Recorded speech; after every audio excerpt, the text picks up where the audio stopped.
संबित पात्रा जी।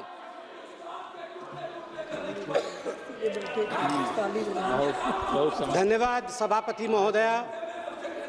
आपको मैं वंदे मातरम से आज अभिनंदन करता हूं और सभागृह में मौजूद सभी सांसदों को, यहाँ ना पक्ष है न विपक्ष है, यहाँ सभी भारतीय बैठे हैं, सभी मेरे बंधुओं को वंदे मातरम। वंदे मातरम। मैं धन्यवाद देना चाहूंगा माननीय प्रधानमंत्री श्री नरेंद्र मोदी जी का।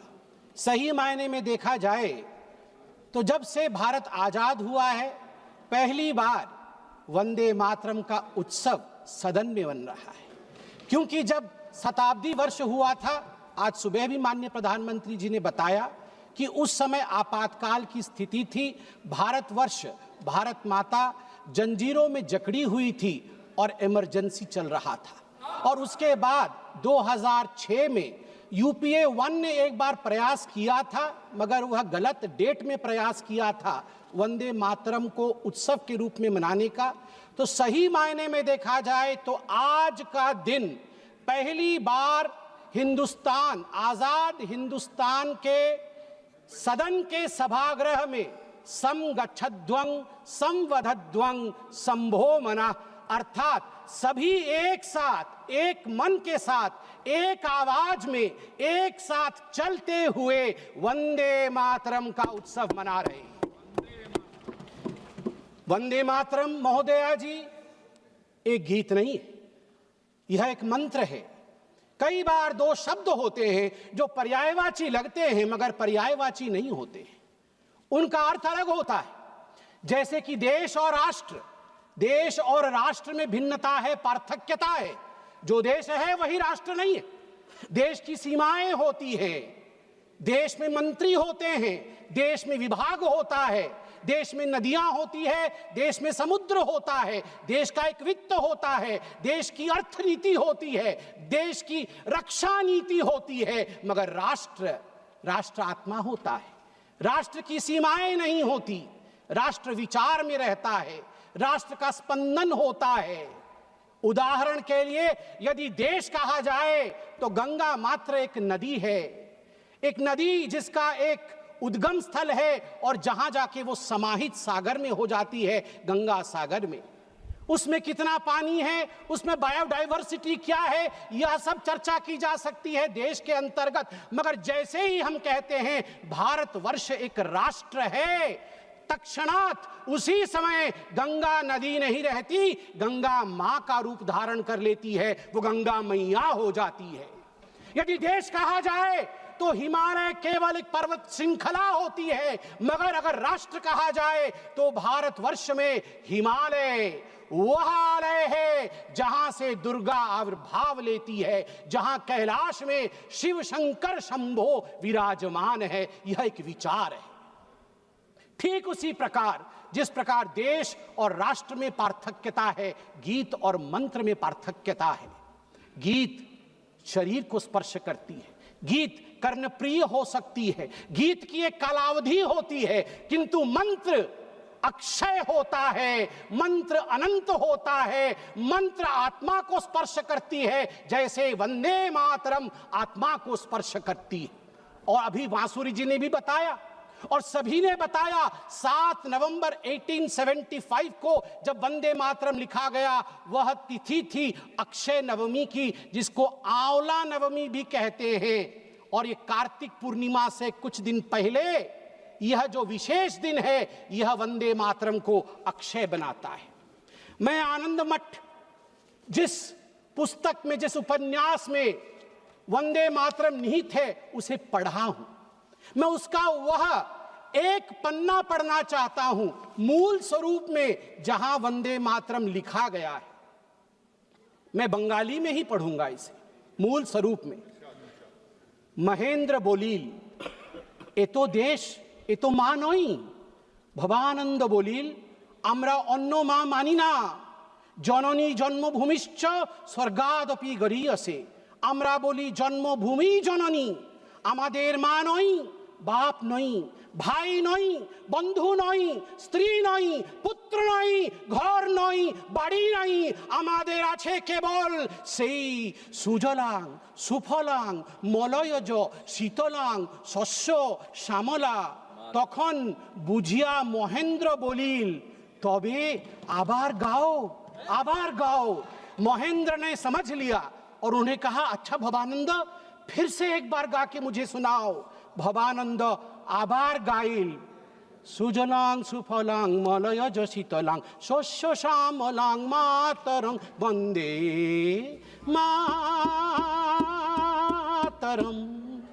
This is the way it was sung for the first time in Desh Rag in आनंद मठ। आनंद मठ में ये इस पंक्ति में कहते हैं भवानंद कि हमारी पत्नी नहीं है, हमारा पुत्र नहीं है, कोई हमारी माता नहीं है, कोई हमारा पिता नहीं है, मेरा घर नहीं है, मेरा कोई संसार नहीं है, मेरी एक ही जननी है, वह है वंदे मातरम सुजलांग सुफलांग, भारत माँ ही तो मेरी माँ है। और मुझे दुख के साथ कहना पड़ रहा है, आज हम उस पर चर्चा कर रहे हैं, उस पर आज हम चिंता कर रहे हैं। मैं आज जो तुष्टीकरण की राजनीति के विषय में बात हुई, यहां कुछ संसद के सदस्यों ने विषय को रखा और उसे तोड़ने मरोड़ने की भी कोशिश की गई। कहा गया कि सुभाष चंद्र बोस जी ने चिट्ठी लिखा था जवाहरलाल नेहरू जी को, जिसके आधार पर नेहरू जी ने स्पष्टीकरण दिया था। मैं कहना चाहूंगा कि सुभाष चंद्र बोस जी ने चिट्ठी नेहरू जी को इसलिए लिखा था क्योंकि CWC कांग्रेस वर्किंग कमेटी की जो मीटिंग कलकत्ता में अक्टूबर 1937 में होने वाली थी 26 तारीख को, उससे पहले 9 अक्टूबर को उसका एजेंडा आया था। एजेंडे में लिखा हुआ था कि CWC इस बार तय करेगी कि वंदे मातरम का क्या करना है, रखना है या विसर्जित कर देना है। सुभाष चंद्र बोस तड़प उठे थे। तड़पते हुए उन्होंने क्या लिखा था मैं पढ़ना चाहूंगा। मैं ये किताब पढ़ रहा हूं, Vande Mataram the biography of a song, सभ्यसाची भट्टाचार्य। और इस किताब में लिखा है, while writing to you, Subhash Chandra Bose लिख रहे हैं, while writing to you I also plan to write to Jawaharlal ji, ये टैगोर जी को लिख रहे हैं। Discussions are ongoing in the Congress circles on the subject of Vande Mataram. On 26th October 1937, Congress Working Committee at their meeting in Calcutta will address the issue. Perhaps the committee will decide to discard the song. I do not know your opinion in this matter, and that is why I write to you. In Bengal and among Hindu outside of Bengal, great excitement has been caused, and I write to you to know what you feel. ये सुभाष जी ने लिखा।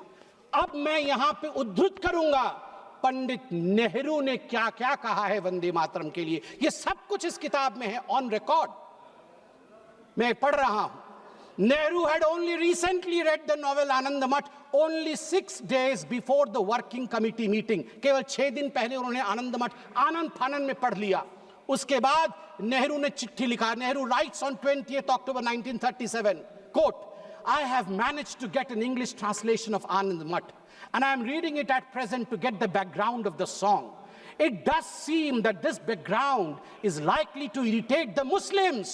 I do not understand it without the help of a dictionary.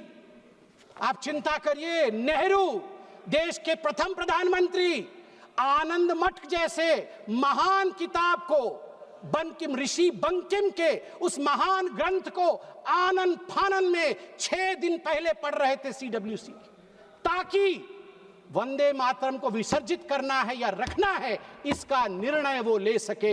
आप सोच के देखिए ये किस प्रकार की धृष्टता थी भारतवर्ष के साथ।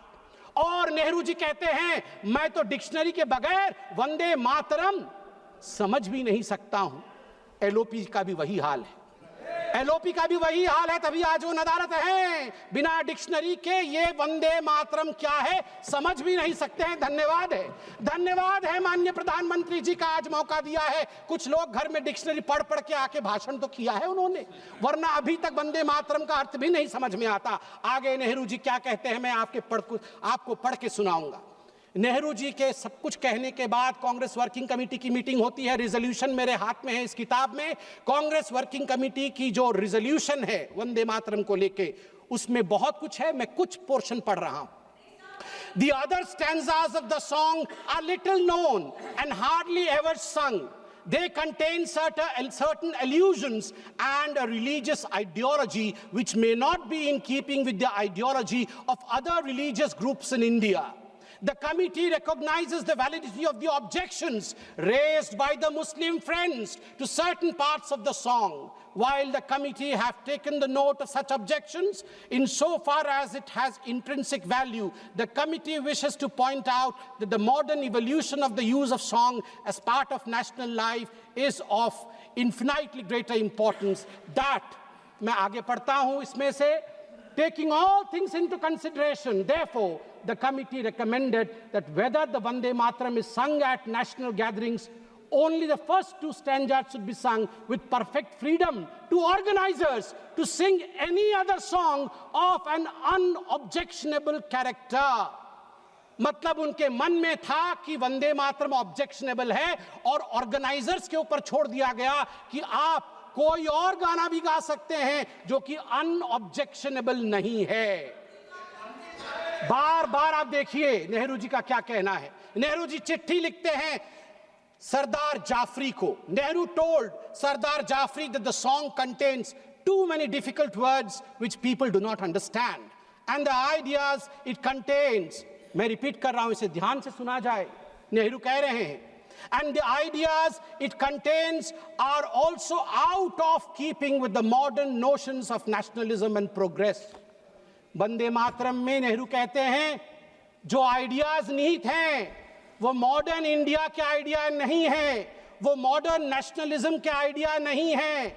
इसलिए मैं चिंता में हूं कि मुझे वंदे मातरम को रखना है या नहीं रखना है। आप सोच कर देखिए, देश के पहले प्रधानमंत्री जिसके विषय में अभी माननीय प्रियंका जी ने भी बहुत कुछ बताया कि once and for all Nehru ji के ऊपर चर्चा हो जाए। अगर once and for all Nehru ji के ऊपर चर्चा हो गई तो फिर मैं यही कहूंगा कई लोगों के लिगेसी को दबा करके नेहरू की लिगेसी बनाने की चेष्टा की गई है। सरदार पटेल की लिगेसी को दबाया गया है, यहां तक दबाया गया कि जब सरदार पटेल की अंतिम संस्कार का समय आया तब नेहरू जी ने मना कर दिया था अपने कैबिनेट के कोलीग को कि कोई भी सरदार पटेल के अंत्येष्टि में ना जाए। इससे खराब और क्या हो सकता है, इससे खराब और क्या हो सकता है। केवल सरदार पटेल नहीं, बंगाल सुने आज और ओडिशा भी सुने, क्योंकि सुभाष चंद्र बोस ओडिशा के भी बेटे हैं और बंगाल के भी बेटे हैं। सुभाष चंद्र बोस के लेगेसी को कांग्रेस पार्टी और नेहरू ने दबाया और आज प्रियंका जी ने कहा कि अहंकार हो गया है इन नेताओं में, अहंकार हो गया है जो इतने बड़े बड़े लोगों के लिए ऐसे शब्दों का प्रयोग करते हैं। मैं कहना चाहूंगा आदरणीय प्रियंका जी से, प्रियंका जी, अहंकार किसके पास था, किस सरकार में था? एनसीईआरटी के 2012 के हिस्ट्री के किताब में देखिए, वो जो कार्टून है जिस कार्टून में एक केंचुए के ऊपर बाबा साहेब अंबेडकर बैठे हुए हैं, केंचुए में लिखा हुआ है कॉन्स्टिट्यूशन ऑफ इंडिया और पीछे हंटर लेके बाबा साहेब को कोड़े मार रहे हैं पंडित जवाहरलाल नेहरू। ये एनसीईआरटी के किताब में नेहरू को बड़ा और बाबा साहेब अंबेडकर को छोटा दिखाने के लिए कांग्रेस पार्टी ने किया था। और की हिम्मत है कि कहते हैं कि हम अहंकारी है। बाबा साहेब अंबेडकर को जो कोड़े मारने के कार्टून को एनसीईआरटी के किताब में छाप सकता है, मैं उनसे पूछता हूं कि आप अहंकारी हैं या हम अहंकारी हैं। तीसरा विषय यहां पर मैं रखना चाहूंगा कि आज in a cartoon also you cannot insult Baba Saheb Ambedkar. I'm sorry that you feel that we can insult Baba Saheb Ambedkar. In a cartoon also you cannot. आज मैं कोट करना चाहूंगा श्री अरविंदो को, श्री अरविंदो जी को कोट करना चाहूंगा। महर्षि अरविंद कहते हैं जब उनसे उनके शिष्य ने पूछा कि कांग्रेस पार्टी ने कई पैराग्राफ हटा दिए, केवल 2 स्टैंजा ही रखा है, दुर्गा नाम था उसमें, सरस्वती जी का वर्णन था इसलिए हटा दिया गया। तो अरविंदो जी 1939 में झन्ना जाते हैं और अपने शिष्य को कहते हैं, मैं कोट कर रहा हूं, अंग्रेजी में ही कहा था, अंग्रेजी में बोलता हूं। Sir Aurobindo commented but it is not a religious song. It is a national song, and the Durga spoken of is India as the mother. Why should not the Muslims accept it? In the Indian concept of nationality, the Hindu view would naturally be there. If it cannot find a place there, the Hindus may as well be asked to give up their culture in future. उन्होंने कहा कि क्यों जो दुर्गा लिखा गया है वंदे मातरम में, उसमें अगर हिंदू व्यू भी है तो इतना कॉम्प्रोमाइज करके घबराने की क्या बात है? स्वाभाविक है, ये भारतवर्ष है, इस भारतवर्ष में हिंदू व्यू आएगा ही, सनातन का व्यू आएगा ही। क्यों नहीं आए? क्यों नहीं आए? अनादि काल से जो गंगा अविरल बह रही है, जो विचारधारा अविरल बह रही है, उस विचारधारा को हम एपोलोजेटिक होके, हम शर्मिंदा होके खंडित क्यों करें? महात्मा गांधी क्या कहते हैं वो भी सुन लेते हैं। महात्मा गांधी कहते हैं, no matter what its source was and how and when it was composed, it has become a most powerful battle cry among the Hindus and Muslims of Bengal during the partition days. It was anti-imperialistic cry. As a lad, when I knew nothing of Ananda Matha or even Bankim, its immortal author, Vande Mataram, had gripped me, and when I first heard it, sung it, it had enthralled me. I associated the purest national spirit with it. It never occurred to me that it was a Hindu song or meant only for the Hindus. Unfortunately, now we have fallen on evil days. Madam, ab 2 minute lunga. Unfortunately, now we have fallen on evil days. Tvam hi Durga dashapraharana dharini kamala kamal dala viharini वाणी विद्यादायिनी नमामि त्वां नमामि कमलां अमलांग तुलांग सुजलांग सुफलां मातरम वंदे मातरम। बंगाल के मेरे साथी बैठे हैं। अंत में बंगाल के मेरे साथियों से मैं कहना चाहूँगा, अगर माँ दुर्गा का नाम लेना सांप्रदायिकता है, बंगाल और उड़ीसा हम सब एक संस्कृति महाप्रभु जगन्नाथ जी को मानने वाले लोग हैं। वीरेंद्र कृष्ण भद्र 100 वर्ष पहले वीरेंद्र कृष्ण भद्र ने महालय का वो आरती गाया है जो हर बंगाली, हर ओडिया महालय के दिन सुबह 5 बजे उठ के सुनता है। उसमें वीरेंद्र कृष्ण भद्र कहते हैं, त्वं स्वाहा त्वं स्वधा त्वं हि वषट्कार स्वरात्मिका स्वधा त्वं शरे नित्ये त्रिधा मात्रामिका स्थिता अर्धमात्रा स्थिता नित्या यानुचर्या विशेषतः त्वमेव संध्या सावित्री त्वं देवी जननी परा। हे माँ, तू ही जननी है। क्या बंगाल दुर्गा को जननी कहने से डरेगी? क्या बंगाल की टीएमसी, क्या ममता बनर्जी जिन्ना के आगे झुकेगी? मैं पूछता हूं, दुर्गा के आगे झुकना है या जिन्ना के आगे झुकना है, यह निर्णय टीएमसी करे। बहुत बहुत धन्यवाद। वंदे मातरम। माननीय सदस्य